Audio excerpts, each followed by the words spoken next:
Hello everyone, আজকে আমরা explain করব 2011 সালে মুক্তি পাওয়া Japanese animation movie From Up on Poppy Hill. সিনেমার শুরুতে আমরা উমি নামের একজন মেয়েকে দেখতে পাই যার বাবা অনেক আগে মারা গিয়েছিল আর তার মা আমেরিকাতে পড়তে গিয়েছে আর সে বর্তমানে তার নানির কাছে দুই ছোট ভাই বোনের সাথে থাকে আর তাদের আর্থিক অবস্থাও মোটামুটি অনেক ভালো। তাদের নিজস্ব একটা বাড়ি আছে এবং তাদের বাড়িতে আরো 3জন মহিলা থাকে, যাদের মধ্যে একজনের নাম মিস সোরা যে ওদের বাসায় কাজ করে, আর একজন হচ্ছে মিস নিকি যে কিনা একজন ডাক্তার এবং ওদের বাসায় ভাড়া থাকে, আরেকজন হচ্ছে সাচিকা যে একজন আর্টিস্ট। তো এরপর আমরা দেখি প্রতিদিন সকালে উঠে উমি তাদের বাড়ির মানুষের জন্য খাবার তৈরি করত আর সব কাজ শেষ করে বাড়ির সামনে পতাকা উত্তোলন করত। আর অন্যদিকে আমরা শন নামে একটা ছেলেকে দেখতে পাই যে কিনা স্কুলে যাওয়ার পথে উমির পতাকা উত্তোলন দেখে তার নৌকায় আরেকটি পতাকা উত্তোলন করত, কিন্তু এইটা উমি কখনোই খেয়াল করেনি। এরপর যখন উমি স্কুলে যায় তখন সে দেখতে পায় স্কুলের অথরিটির সাথে ছাত্রদের ঝামেলা চলছে, কারণ স্কুলের অথরিটি চায় বহুদিনের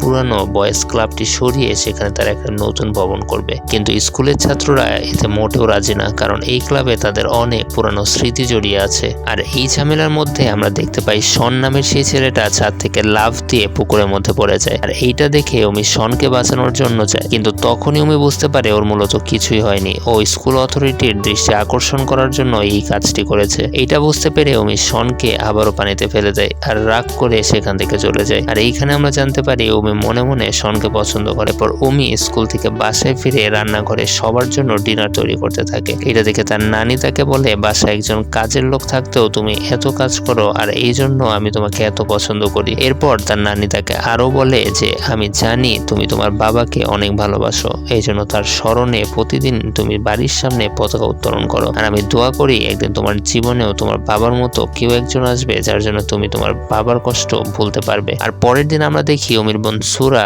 শনের একটা ছবি নিয়ে উমির কাছে আসে এবং বলে এই ছবিতে আমার একটা অটোগ্রাফ চাই। আসলে গতকাল ছাদ থেকে লাফ দেওয়ার পরে শনের ছবি পত্রিকায় আসে, যার কারণে পুরো স্কুলে সে অনেক ফেমাস হয়ে যায়, আর তাই উমি তার বোনের আবদার রাখতে বোনের সাথে সেই স্কুলের সেই ক্লাবটিতে যায়। আর ওখানে গিয়ে তারা দেখতে পায় ক্লাবের অবস্থা অনেক খারাপ, আর এই ক্লাবটিতে অনেকগুলো ক্লাব একসাথে ছিল আর শন সেখানে নিউজ পেপার ক্লাবের সদস্য ছিল। তো এরপর তারা সেখানে শনের কাছে যায় এবং শনের কাছে একটি অটোগ্রাফ চায় এবং শন অটোগ্রাফ দেয়। আর সে উমিকে বলে, দেখো আমার হাতে তো অনেক ব্যথা, তুমি কি আমাকে নিউজটি লিখতে হেল্প করতে পারবে, কারণ আমি কালকে ছাদ থেকে পড়ে অনেক ব্যথা পেয়েছি। তো উমি তখন শনকে সাহায্য করে আর শনকে সাহায্য করতে গিয়ে উমির বাসায় যেতে অনেক লেট হয়। আর বাসায় গিয়ে উমি দেখে বাসায় চাল আর আলু ছাড়া কিছুই নেই, তাই সে তার ছোট ভাই বোনকে বলে বাজার থেকে মাংস কিনে আনতে, কিন্তু তারা টিভি দেখা নিয়ে এত ব্যস্ত ছিল যে কেউ যেতে রাজি হয় না। তো এই কারণে উমি নিজেই যায় বাজারে মাংস কিনতে। আর তখন যাওয়ার পথে তার শনের সাথে দেখা হয়। শন তখন উমিকে বলে, চলো আমি তোমাকে বাজার পর্যন্ত ছেড়ে দেই। উমিও তখন রাজি হয়ে যায়।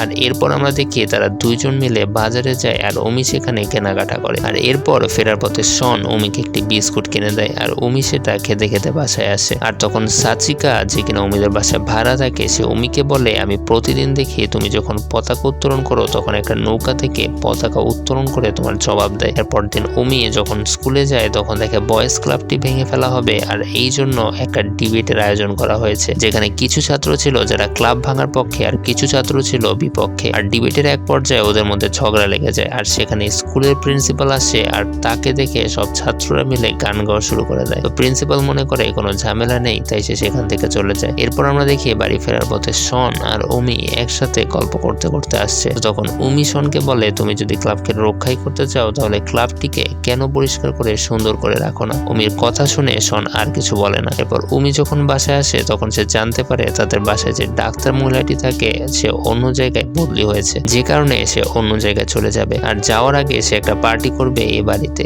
তো এই পার্টিতে উমি চাইলে তার দুই একজন ফ্রেন্ডকে ইনভাইট করতে পারে আর উমি সেই পার্টিতে শনকে ইনভাইট করে। উমি তখন শনকে পুরো বাড়ি ঘুরে দেখায়। সেখানে শন উমিকে জিজ্ঞাসা করে, তুমি প্রতিদিন সকালে পতাকা উত্তোলন কেন করো? এই কথা শুনে উমি বলে, আমার বাবা একজন জাহাজের নাবিক ছিল এবং ছোটবেলায় আমি তার সাথে যোগাযোগ করার জন্য এখান থেকে পতাকা উত্তোলন করে সংকেত তৈরি করতাম, যাতে আমার বাবা যাওয়ার আগে আমার সাথে দেখা করে যায়। কিন্তু এরপর কোরিয়া যুদ্ধে আমার বাবা মারা যায় আর এই কারণে আমি তার স্মরণে প্রতিদিন সকালে পতাকা উত্তোলন করি। এরপর উমি তার বাবার ছবি শনকে দেখায়, যেখানে তার বাবার সাথে আরো দুইজন নাবিকের ছবি ছিল। এই ছবিটা যখন শন দেখে তার কাছে অনেক পরিচিত মনে হয়। তখন শন বাড়িতে গিয়ে তার ছবির অ্যালবাম বের করে সেখানে দেখতে পায় উমির কাছে যে ছবিটা আছে সেই ছবিটা তাদের ফ্যামিলি অ্যালবামেও রয়েছে। এরপর শন শন তার বাবার কাছে যায় আর জিজ্ঞাসা করে, আচ্ছা সত্যি করে বলো তো তুমি কি আমার আসল বাবা? তখন তার বাবা বলে, না আমি তোমার আসল বাবা না, তুমি আসলে ইউসিরোর ছেলে। যখন আমার সন্তান জন্ম নেওয়ার সময় মারা যায় তখন ইউসিরো ওর ছেলে সন্তানকে আমাদের কাছে দিয়ে দেয়, আর সেই থেকে তুমি আমাদের কাছে বড় হয়েছো। এটা শুনে শন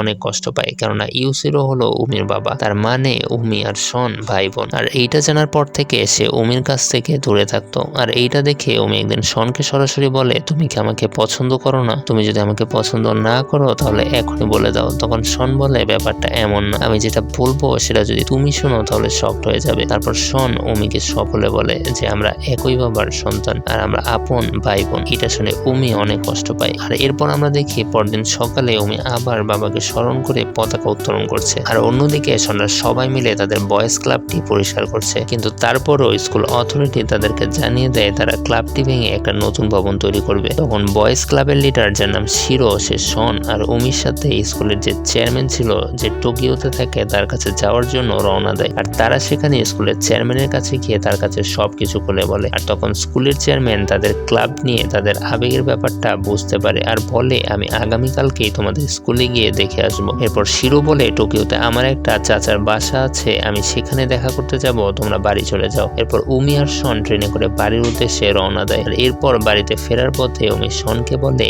তোমার উপর আমার অনুভূতি কখনোই বদলাবে না, তুমি আমার যাই হও না কেন। এরপর আমরা দেখি উমির মা আমেরিকা থেকে ফেরত এসেছে। উমি তখন তার মাকে জিজ্ঞাসা করে তার বাবার সম্পর্কে, যে আমার নাকি আরো ভাই ছিল। তখন উমির মা বলে, দেখো এই ছবিতে তোমার বাবার সাথে একটা বন্ধু ছিল যার নাম ছিল হিরোশি তাজিমানা, যার জন্য একটা অ্যাক্সিডেন্টে পুরো পরিবার মারা গিয়েছিল, কিন্তু শুধুমাত্র তাদের একটা নবজাতক বাচ্চা বেঁচে গিয়েছিল। আর সেই বাচ্চাটিকে তোমার বাবা আমাদের বাসায় নিয়ে আসে, আর তখন তুমি আমার পেটে ছিলে, যার কারণে ওই বাচ্চাটিকে লালন পালন করা আমার পক্ষে সম্ভব ছিল না। আর অন্যদিকে তোমার বাবার হাই স্কুলের আর একটা বন্ধু যার বাচ্চার জন্মের সময় মারা গিয়েছিল, তার কাছে তোমার বাবা ওই বাচ্চাটিকে নিয়ে যায়, আর তারা সে বাচ্চাটার নাম রাখে শন। উমি এইটা শুনে অনেক খুশি হয়ে যায়। আর অন্যদিকে আমরা দেখি চেয়ারম্যান উমিদের স্কুলে যায় এবং বয়েজ ক্লাবটিতে গিয়ে দেখে তারা অনেক সুন্দর করে ক্লাবটি সাজিয়ে গুছিয়ে রেখেছে। তাই সে শিক্ষার্থীদের ডেডিকেশন দেখে এই ক্লাব ভাঙার জন্য নিষেধ করে যায়। আর তখনই আমরা দেখি শনের কাছে তার বাবার কল আসে এবং শনের বাবা বলে, ওই ছবির একজন এখনো বেঁচে আছে, তুমি যদি চাও তুমি তার সাথে কথা বলতে পারো। তখন শন আর উমি তাড়াতাড়ি করে বন্দরে যায় আর একটা বোটে করে সেই জাহাজে যায় যার ক্যাপ্টেন ছিল ইউশিও। তখন সে তাদেরকে দেখে অনেক খুশি হয় আর বলে, তোমার বাবা আর তাজিমানা, যে কিনা শনের বাবা,